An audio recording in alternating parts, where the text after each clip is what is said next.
The European Union has changed the future of Europe forever. This highly strategic union of 28 European countries will always stay intact and will only continue to expand in the future. If you think that's the case, well, you're wrong.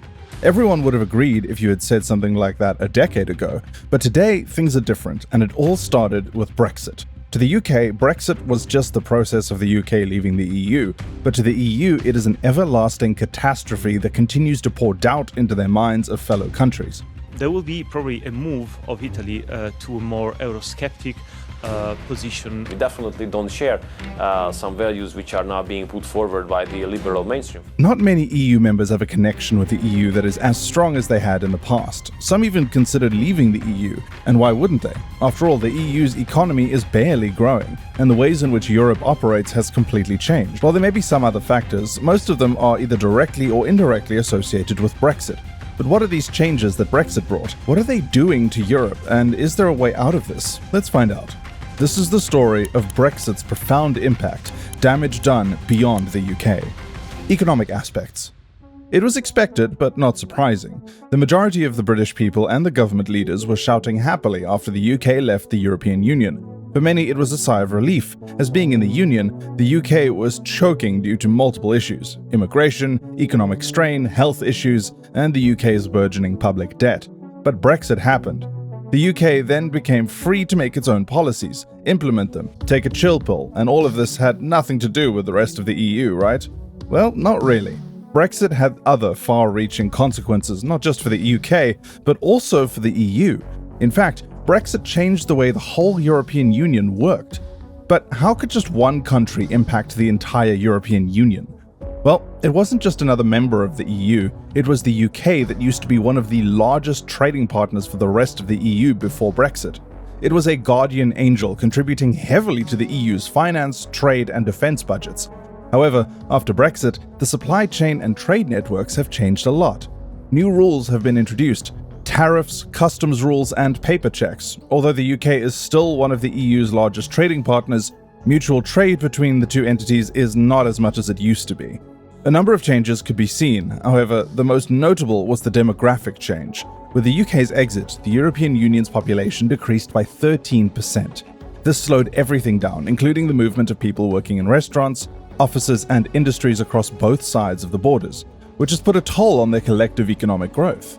How has Brexit challenged the economic strength of the EU and the UK overall? We'll get into that too, but before that, if you enjoy learning more about today's economic stories, be sure to subscribe. Economically, both the EU and the UK can be seen struggling due to Brexit. From 2017 to the outbreak of COVID-19, the UK and EU economies grew only 2%. As the UK pulled out of the single market in February 2020, the companies doing business with the EU faced new rules and paperwork. It was challenging as the UK and EU shared a whopping £550 billion of trade. According to the British Chamber of Commerce survey, around 500 UK companies reported struggling with the new system. Trade rules were changed and supply lines were shifted as Europeans could not access the common travel area like before Brexit. Moreover, Brexit increased the gap between the EU's funding and revenues, so the EU had to adjust its budget and cut spending in key sectors. Also, the EU's debt level rose high after 2020 because the UK's share was not there to fill the gap. As EU businesses relied heavily on exports to the UK, they faced major setbacks, extra costs, and delays to shift to new markets. One of the other dark aspects of Brexit was the shift in financial power. Before Brexit, London was the financial hub for the whole EU.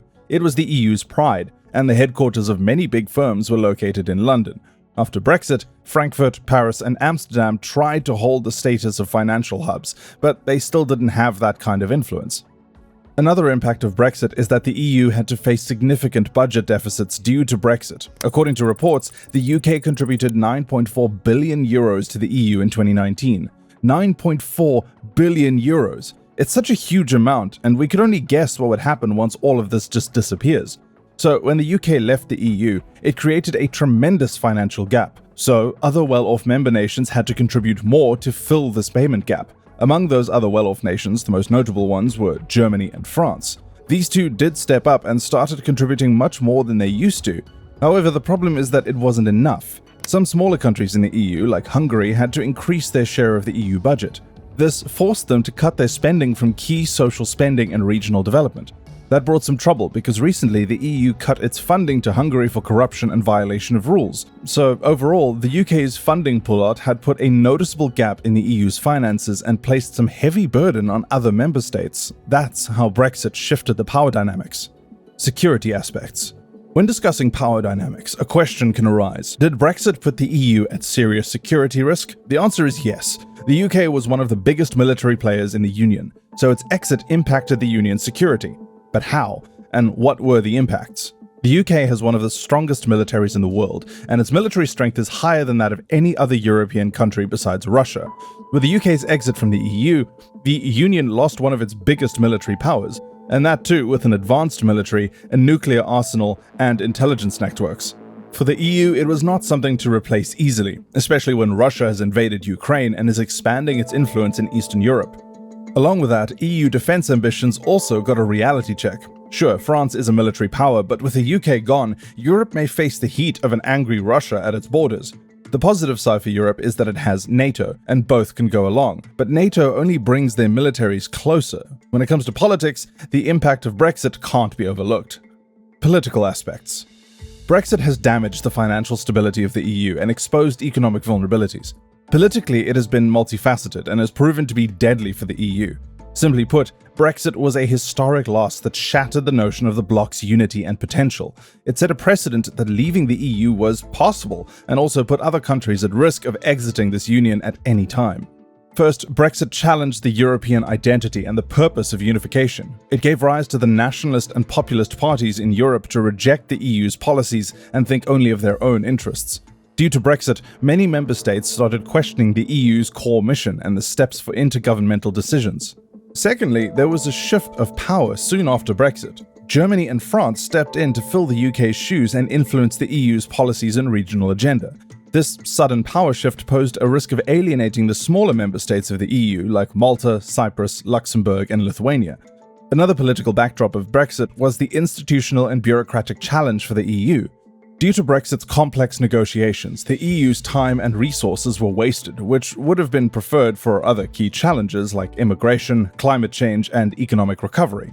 Last but not least, Brexit pulled back the geopolitical dominance of the EU on the global stage, as the UK was a key player in its foreign policy. Its withdrawal dropped the EU's standing and its writ among global powers. The EU also had to reorient its relationship with other major powers like the US, China, and Russia. So overall, Brexit shook Europe's foundations and forced it to adapt to a new reality. EU leaders shifted their decision-making towards strengthening the Union to avoid any future Brexit-like situations. However, it will be too early to say that such a situation won't happen again. But even if no other country leaves the EU, they still have to deal with the impacts of Brexit. So can they? Is there a way out? It's been almost 5 years since Brexit, but the impacts can still be seen, and it seems that they are everlasting unless the EU finds a way forward. So what is that way forward? How can the EU overcome the horrors of Brexit? Let's get into it. First, the EU needs to hold together its 27 members. It needs to stick together and build trust among other members, ensuring that such an incident never happens again. Even though some populist voices are being heard, countries like Hungary and Poland are posing concerns about EU principles. The EU should take into account their insecurities and work smarter. It should come out of the notion of listening only to the powerful states in the Union. Then there's the economic mess to handle. With the UK gone, the EU has to work on its economic recovery. As a common saying goes, crisis brings opportunity. The EU can buckle itself up by investing in green energy, digital tech, and more reliable partners. To stay relevant on a global scale, the EU needs to enhance its partnership with the US, India, China, and other Asian and African countries. In this way, the EU can work on its trading portfolio and infrastructure.